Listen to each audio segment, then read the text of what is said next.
क्या आप बड़े होने का फर्ज निभा रहे हैं? यदि हाँ तो कैसे, यदि नहीं तो क्यों? जय हिंद। श्रव्य दृश्य तरंग द्वारा जुड़ने वाले एवं अपने व्यक्तित्व कृतित्व की धनाढ्यता की ओर अग्रसर होने वाले युवा क्रांतिकारी वर्ग, कैसे हैं आप? उम्मीद करता हूं स्वस्थ, सजग व सक्रिय होंगे।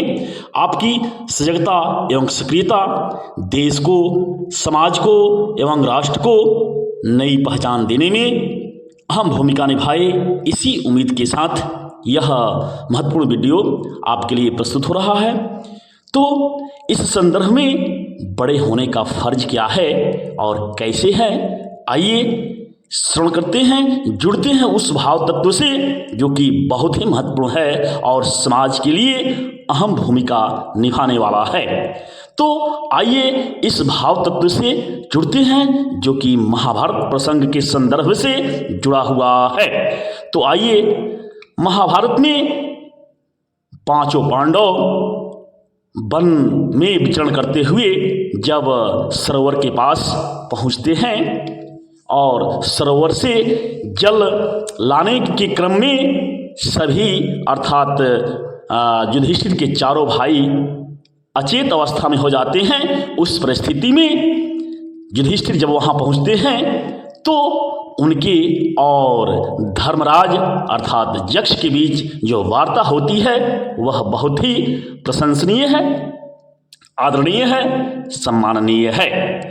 यक्ष और युधिष्ठिर में जो वार्ता होती है उसमें यक्ष का व्यक्तित्व है, यक्ष का भाव तत्व है कि हे भरत श्रेष्ठ, तुमने सभी प्रश्नों को सही सही उत्तर दिया है। इससे खुश होकर मैं तुम्हारे चार भाइयों में एक को जीवित करना चाहता हूँ। तुम किसे जीवित देखना चाहते हो? युधिष्ठिर इसका उत्तर बड़ी शालीनता के साथ देते हैं, कहते हैं कि हे यक्ष, यदि आप मेरे चार भाइयों में से केवल एक को ही जीवित करना चाहते हैं तो मैं सबसे पहले नकुल को ही जीवित करना चाहूँगा। यक्ष पुनः प्रश्न करते हैं कि श्रेष्ठ धनुर्धर अर्जुन और महाबली भीम को क्यों नहीं?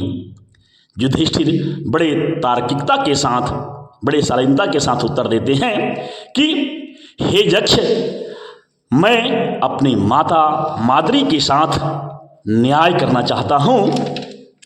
यदि मैं भीम या अर्जुन को जीवित करना चाहता तो माता माद्री के साथ अन्याय होता, क्योंकि मैं कुंती पुत्र जीवित हूँ तो मातृधर्म के अनुसार माद्री के भी एक पुत्र जीवित होने चाहिए, क्योंकि इस भाव तत्व से स्वर्ग सिधारी माता माद्री के साथ अन्याय नहीं होगा। इसलिए मैं अनुज नकुल को ही जीवित करना चाहता हूँ। यक्ष पुनः प्रश्न करते हैं, कहते हैं कि यदि मैं तुम्हारे दो भाइयों को जीवित करना चाहूँ तो फिर किसे जीवित करना चाहोगे? युधिष्ठिर बड़े ही तर्कपूर्ण ढंग से उत्तर देते हैं और कहते हैं कि हे यक्ष, मैं इस परिस्थिति में सहदेव को जीवित देखना चाहूँगा। फिर यक्ष प्रश्न होता है कि फिर भी ऐसा क्यों, भीम और अर्जुन को क्यों नहीं? युधिष्ठिर बड़े ही शालीनता के साथ उत्तर देते हैं, कहते हैं हे यक्ष, क्योंकि सहदेव हम सब में बहुत छोटा है, अतः सहदेव को ही जीवित देखना चाहूँगा।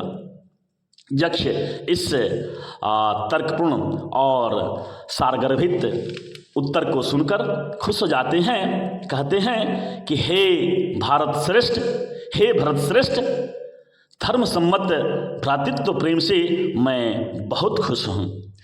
अब तुम्हारे इस शालीनता एवं सुंदर जवाब से मैं तुम्हारे सभी भाइयों को जीवित कर देता हूँ। तुम अपने सभी भाइयों को जीवित पाओगे। तो इस तरह ये सुंदर तथ्य कैसे लगे?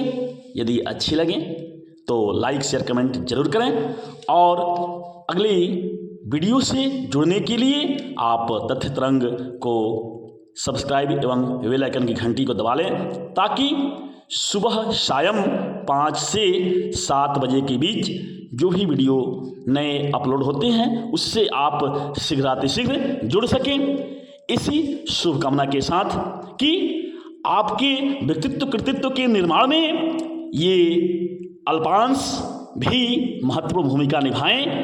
इसी शुभकामना के साथ आप वीडियो का अच्छी तरह से अपने अंदर धारण करें, इसके भाव तत्व को धारण करें और अपने अंदर व्यक्तित्व को एक नए रूप देने में स्वयं ही अपना महत्वपूर्ण योगदान दें। इसी शुभकामना के साथ धन्यवाद। जय हिंद, वंदे मातरम।